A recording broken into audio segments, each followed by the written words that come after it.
स्वागत है आपका डिवाइन टॉक में। अहल्या ब्रह्मा जी की मानस पुत्री थी। सृष्टि के निर्माता ब्रह्मा जी ने एक स्त्री का निर्माण किया जिन्हें वे अहल्या के नाम से पुकारते थे। अहल्या अत्यंत स्वरूपवान थी तथा उन्हें यह वरदान प्राप्त था कि उनका यौवन सदा बना रहेगा। उनकी सुंदरता के सामने स्वर्गलोक की अप्सराएं भी फीकी नजर आती थी।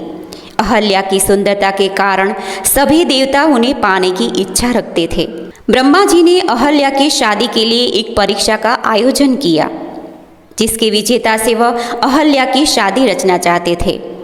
सभी देवताओं को निमंत्रण दिया गया। सभी देवता उस परीक्षा के लिए उपस्थित हुए।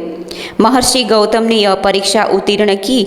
इसी कारण अहल्या का विवाह विधि पूर्वक महर्षि गौतम से हुआ था। इंद्रदेव अहल्या की सुंदरता पर अत्यधिक मोहित हुए।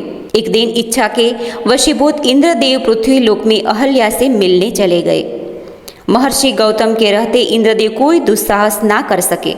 इंद्रदेव ने अहल्या से मिलने के लिए एक योजना बनाई तथा चंद्रमा उस योजना में शामिल किया कि जब महर्षि गौतम प्रातःकाल गंगा स्नान के लिए जाएंगे तो उस समय का लाभ उठाकर वह अहल्या को प्राप्त कर सकेंगे। योजना के अनुसार चंद्रदेव ने अर्धरात्रि को मुर्गे की बांग दी। गौतम महर्षि समझे कि सवेरा हो चला है।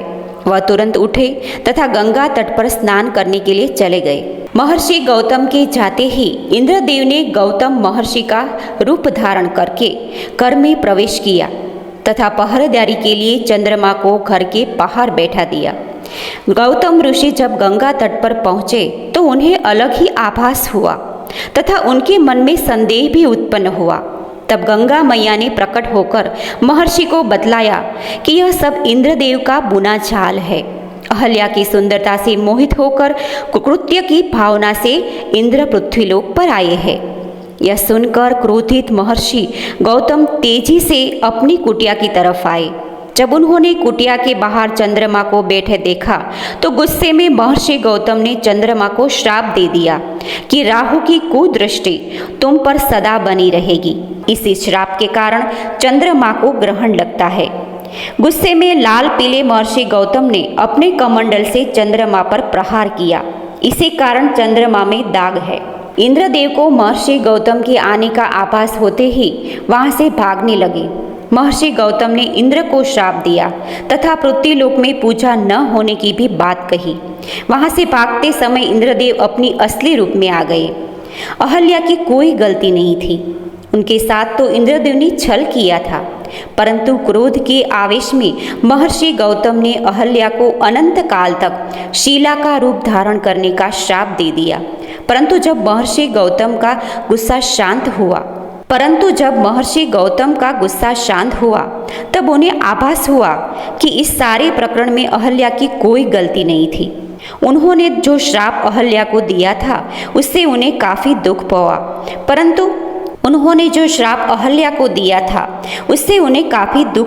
परंतु वह अपना श्राप वापस नहीं ले सकते थे।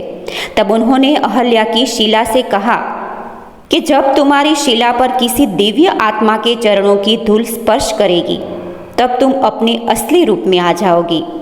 इतना कहकर महर्षि गौतम ऋषि वहां से चले गए। युग बीत जाने पर महर्षि विश्वामित्र राक्षसी ताड़का वध के लिए अयोध्या से प्रभु श्री राम एवं उनके भाई लक्ष्मण को अपने साथ लेकर आए। ताड़का वध के बाद भगवान श्री राम की वन में एक तरफ वीरान पड़ी कुटिया पर पड़ी तो वह वहां गए तथा अपने गुरु महर्षि विश्वामित्र से पूछा, गुरुवर, यह अत्यंत सुंदर कुटिया किसकी है जहाँ इतनी वीरानी है? प्रतीत होता है कि युगों से यहाँ कोई आया गया नहीं है। कोई पशु पक्षी भी इस सुंदर कुटिया में नजर नहीं आ रहा। आखिर इसका क्या कारण है? इस रहस्य को बताए। तब महर्षि विश्वामित्र ने कहा कि हे प्रभु, यह कुटिया वर्षों से आपके आने का इंतजार कर रही है। भगवान श्री राम ने महर्षि विश्वामित्र से पूछा, आखिर इतने वर्षों से यह शिला क्यों मेरी चरण रज का इंतजार कर रही है? इतना सुनकर महर्षि विश्वामित्र ने भगवान श्री राम एवं लक्ष्मण जी को अहल्या की पूरी कथा सुनाई। पूरी कथा सुनने के बाद भगवान श्री राम ने अपने चरणों से उस शिला का स्पर्श किया। चरणों के स्पर्श से शिला अहल्या के रूप में परिवर्तित हो गई। उस अवसर पर भगवान श्री राम ने अहल्या से कहा कि इस सारे प्रकरण में आपका कोई दोष नहीं। अब गौतम महर्षि भी आपसे क्रोधित नहीं है। अहल्या के वास्तविक रूप में आते ही वीरान कुटिया में फिर से बाहर आ गई। पक्षी चहचहाने लगे। इस प्रकार भगवान श्री राम ने देवी अहल्या का उद्धार किया। सभी योगी जन इसी राम नाम का जाप करते हुए परम सत्य को पाने के लिए प्रयास करते रहते हैं। राम नाम रहस्यपूर्ण गूढ़ होने पर भी मधुर, मनमोहक एवं कल्याणकारी है। धन्यवाद।